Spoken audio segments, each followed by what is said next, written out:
Long before Israel had kings, the people lived under judges whom God raised to guide them. But as years passed, the nation began to desire change. They looked at the powerful kingdoms around them and wanted a ruler who would lead them in battle and govern them like other nations. This request would lead to the renowned, tragic fall of Israel's first king. His name was Saul. His story, told in the book of 1 Samuel, is a powerful lesson about obedience, pride, and the consequences of turning away from God.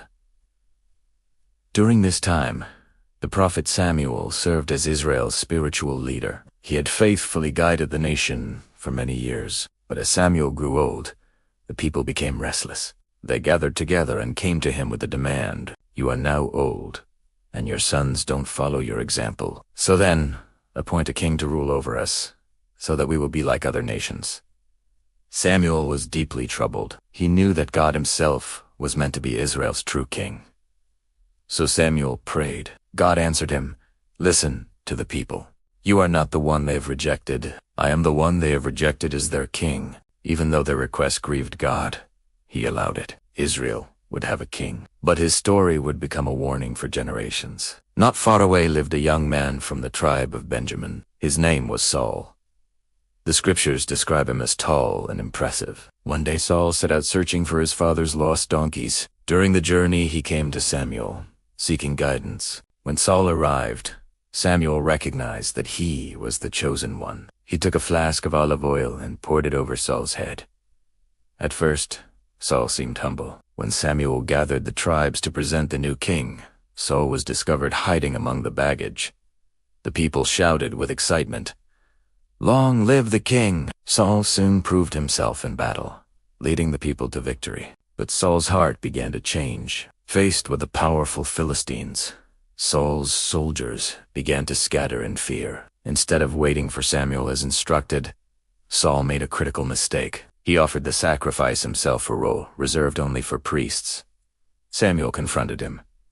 "You have done a foolish thing. Because you have not obeyed, your kingdom will not continue." Later, God instructed Saul to destroy the Ammonites. Saul defeated them, but spared their king and kept the best livestock. Samuel spoke a powerful truth.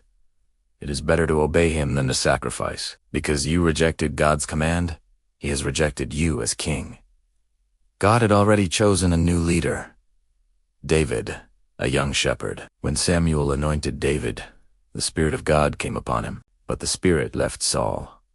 An evil spirit tormented him. He became troubled, jealous, and unpredictable. When David defeated Goliath, the people sang,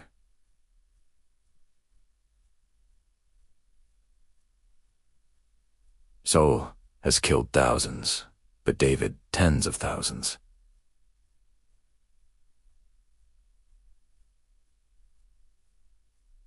Jealousy ignited in Saul's heart. In desperation, Saul sought guidance from a forbidden medium at Endor.